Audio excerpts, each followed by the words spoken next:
First of all, before I get started, I just want to apologize to the members of the media for saying 9 o'clock yesterday morning and then changing it. So if that affected anybody, my apologies.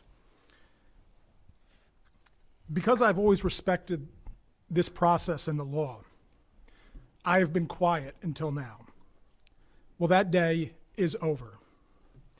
After reviewing the Commission's findings of fact, they have relied on speculation and innuendo that are not based on evidence, which is required by law, and in many instances, refuted by the clear and uncontested testimony in the record, some of which they omitted in their final findings of fact. Nothing about yesterday should surprise anyone. The fix was in from day one, overseen by this Greg Fisher, hand-picked, selected commission. You may say, well, Tony, there are 2 registered Republicans on this commission. But the fact is, and this is a tactic Greg Fisher used in other commissions as well, that the 2 Republican members were Democrats until shortly before they were appointed to the commission.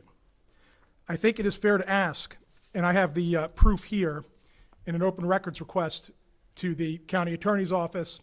I have their registrations showing them changing from Democrat to Republican within a short period of time before they were appointed.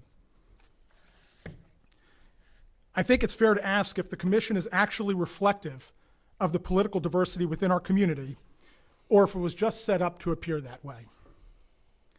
But then you may ask, what about their actions? Well, I also took a look at their CREF filings. Other than 2 donations of the 2 supposedly Republican members of the commission, all of their political donations are to Democrats.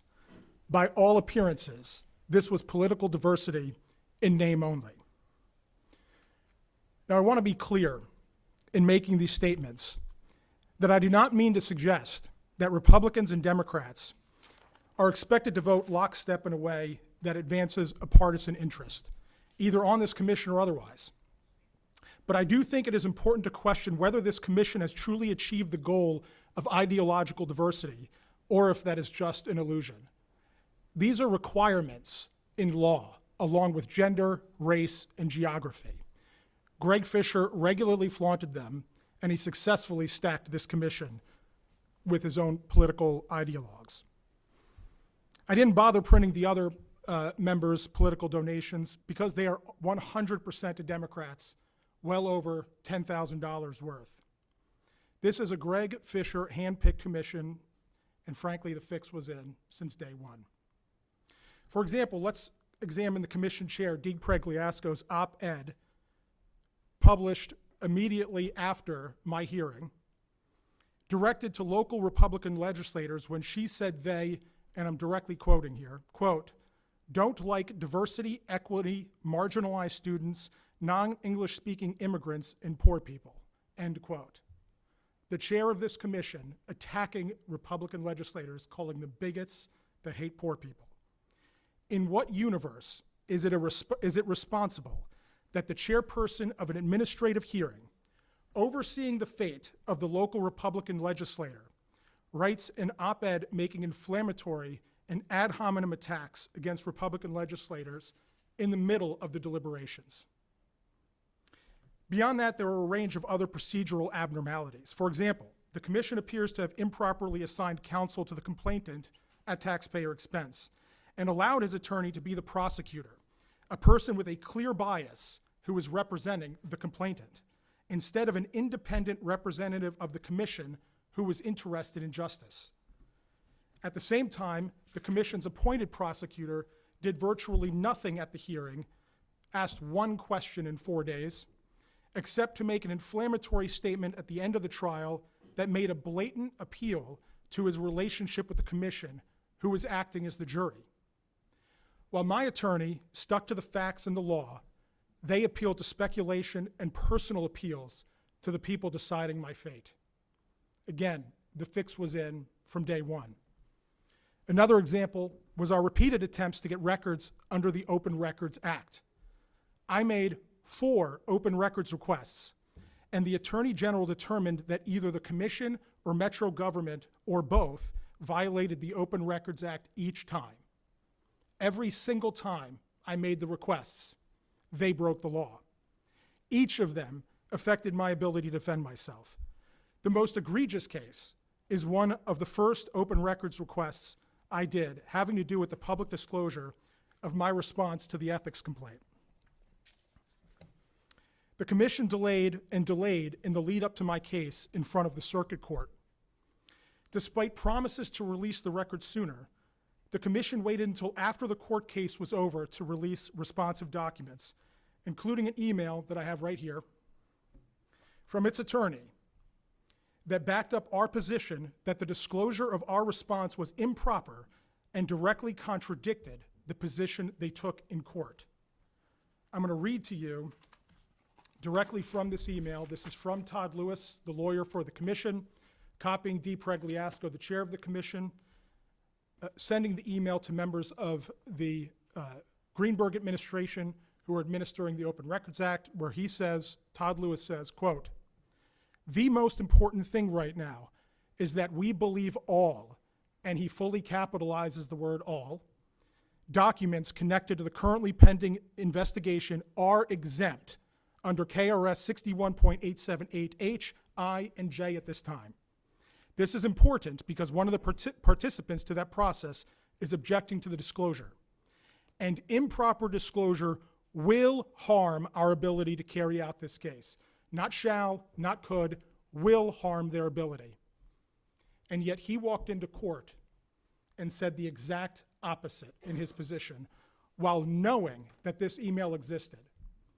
That court rendered its decision on the 12th. The Attorney General rendered their decision calling this action illegal on the 13th. We received this email so conveniently on the 14th, after the 2 days after the judge finished their opinion. This seems like a willful violation of the Open Records Act. And again, the fix was in from day one. I could go on. There were irregularities in the investigative process, witnesses with clear political bias and no personal knowledge were interviewed and allowed to provide information, quote, "off the record," unquote, so that we didn't know what they told the investigator until the trial. This is only a sample of the procedural problems in this case. Further, I will continue to reiterate that this case completely lacks evidence required by law. When I was first approached about a job or anything of value, I did precisely what the law required and what council people for 20 years have done on this, in this Metro Council. I removed myself from the process, I ceased speaking to anyone about the ordinance, and I abstained from the vote at the next public meeting, in accordance with the law. I did not violate the law. I never used my office for personal gain. Never. I'm not a perfect man, but I would rather die than accept what they have accused me of. I will use every legal means in my power to fight this, to bring truth and facts to light, and continue serving the people of District 19. I have just begun to fight. With that, I'll take a few questions. I have my attorney, Brook and Smith, here from the firm of Swansburg and Smith as well. A big part of the ethics code says that you don't necessarily have to use your positions for financial gain, but if there is I don't have the exact language, but it says there's like an appearance that could be reasonably inferred. And it appeared to be that the Ethics Commission says that one could reasonably infer that you might, even though they also acknowledge that they're not proving there was a quid pro quo. Could you respond to the allegation that the optics were not real? Yeah, we talked about this in trial. We called it the coincidence of timing. And I have no dispute that, I can't control when somebody approaches me about a job, right? I have no control over that. When they do, I am then required to do what the law requires me to do. And I did precisely that, right? In their findings of fact, I would come back to what we've said here.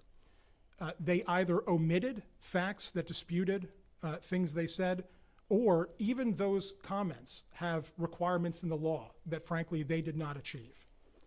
So they made huge logical jumps and inferences and then omitted things that refuted things they had in their findings of fact. you want to add anything there? Can you give examples of what they omitted? We're going to talk about that through our legal process, right? What legally can you do now? Are you looking to go to the courts? What's You happening wanna from talk here? about legal?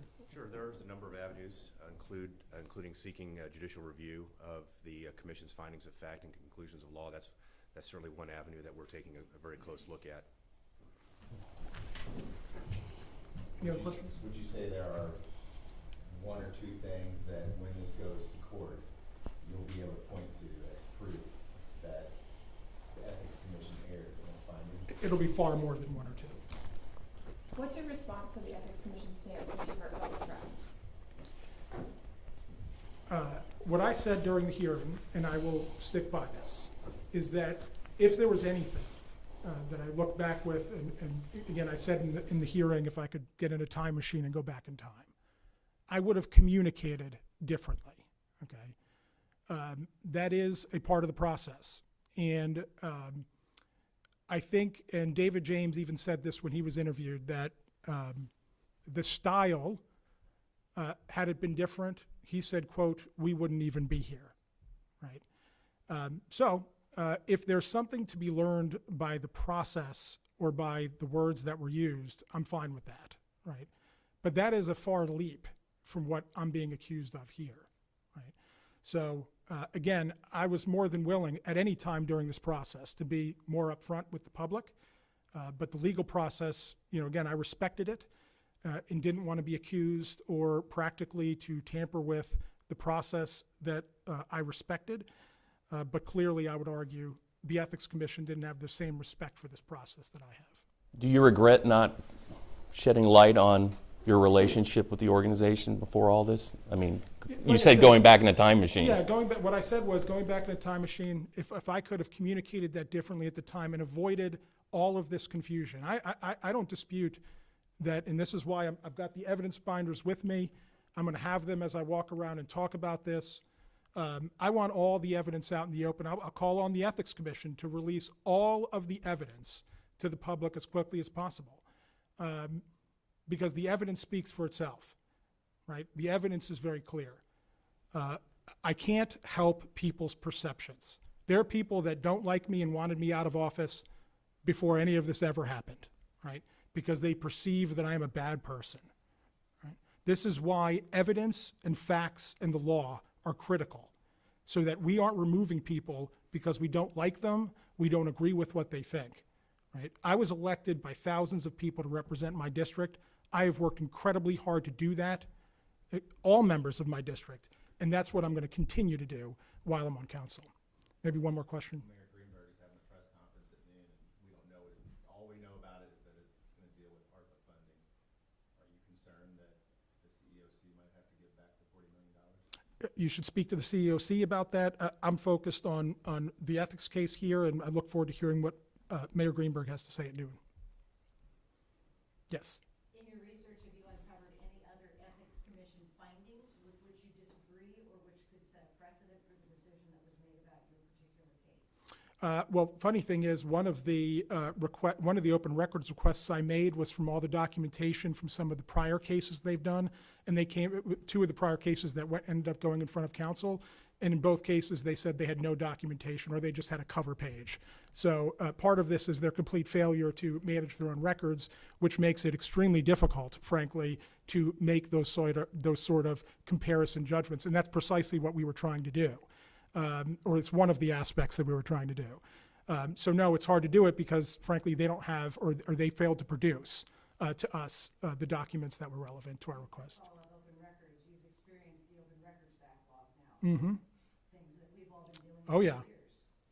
Oh, well, let me put it this way. I was on Mayor Greenberg's transition team. I was honored to be there.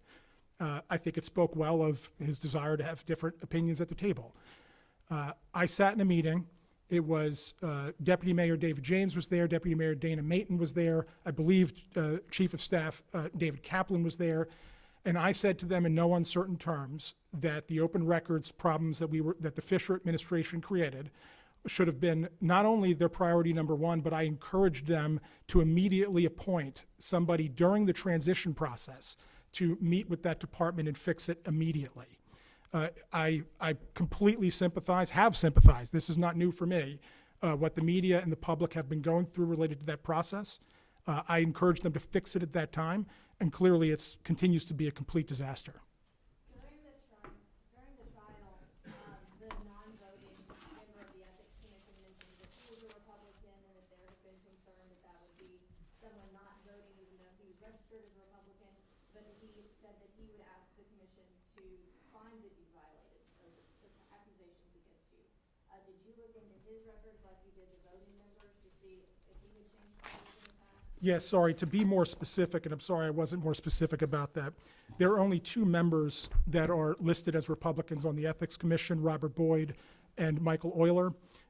Robert Boyd was the one that was the appointed investigating officer. He was supposed to be the actual prosecutor throughout the process. Again, he made a bland opening statement, asked one question in 4 days, and made a closing statement, as I indicated earlier, that was wholly inappropriate. He actually appealed to his personal relationship with the people standing in judgment of me, completely failed to talk about any, just made declaratory statements to my guilt, and said that, but lacked any evidence in his statement. But he was one of the two. Those were the two people that were, let's call it, recent converts to the Republican Party, but their actions related to their donor records, I think, speak to the fact that ideologically, that's not true at all. Thank you very much. What do you think about the ethics complaint that was just filed against Mayor Greenberg? I'm sorry? What do you think about the ethics complaint that was just filed against Mayor Greenberg? So I would say that I've not seen any of the details of that. What I would say is, given there's been an ethics complaint filed against him, I'm taking your word for that. I have not seen the documentation.